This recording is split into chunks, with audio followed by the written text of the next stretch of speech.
The reverse uppercut strike can be used in a few different ways. It's a little confusing at first when you're getting your hands used to it, so let's start with just the hands and not worry about the feet. If I'm going to start from my right side being in charge, then my right foot will be in front as we start for here. Okay? Right hand's got the tip pointed here at my partner's face, and that side starts the turn. It's going to be like a backward figure eight is where I'm starting at. A backward figure eight. So the right hand brings it up and down and then cross in front. Then do the same thing. Up, down, cross in front. And when that last cross comes across my body, that becomes an uppercut strike. So it's a cross and a twist. So it finishes that uppercut for me. So that's basically the hand motion. This is a backward figure eight that finishes right here as my wrist twists and becomes an uppercut. If you're going to do that with the foot motion, then this can happen from a back stance. This can happen as I'm stepping that front foot back, as I'm retreating. I'm in too close already to somebody. I want to create some distance. This can happen as I'm stepping that front foot back into an X stance. And then we'll do it again in class. We'll kind of make this a little floor drill we'll do in class as we're working on this. I'll start from the X stance and I'll do it again. Step my left foot back so I finish in the back stance again with that left foot behind me. So here's once, back into an X stance, a second time in a back stance. From a different angle here real quick. From here, that backward figure eight. So down, goes up, down, across. And that'll happen as I'm stepping that foot behind me into that X stance. Again, boom. And so if I'm practicing this at home, what I want to be focused on, yes, getting comfortable with these hand motions, but also making sure that I'm finishing the move at the same time I'm landing that foot in either one of those stances, the X stance or the back stance. Practicing that on both sides is a little weird too. So if you're doing it on your left side's in charge and your left foot's in front, think about that. My left hand now leads the way.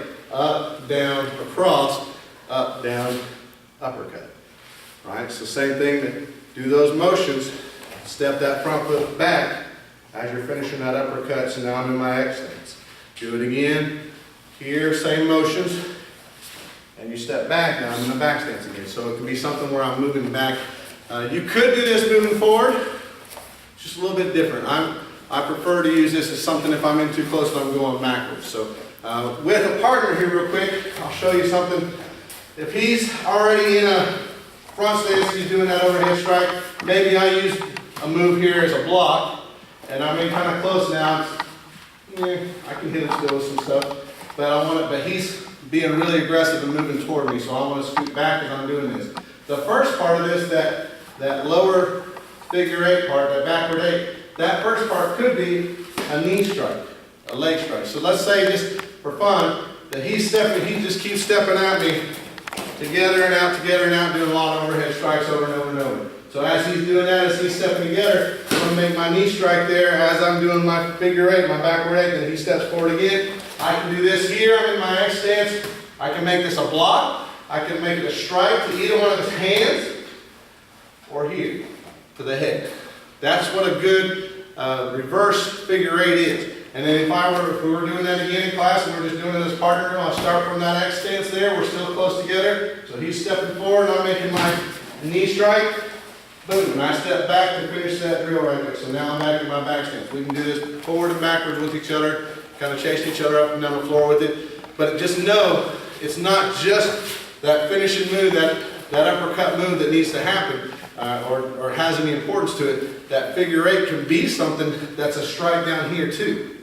A strike or a block at a low level than here. That uppercut doesn't always have to come underneath the chin to the head. It can be something that it can be quite effective if you hit somebody in their hands or their wrist for it. So that's why we use these when we're doing partner drills. But if you had a real stick in your hand, imagine making contact with somebody else's bony wrist on their hand, that they had a weapon that they were trying to wield at you. That would get them to drop it or probably discourage them pretty strongly from continuing to try to chase you with it. So that's some things we'll think about as we're doing it in class. If you're helping your students practice at home, I'm not saying chase them down with a stick or anything, but make sure they're thinking about those things, making that backward eight nice and clear, and that they're dropping this uppercut at the same time that they're dropping that foot. So it's a timing type thing. That's reverse uppercut strike.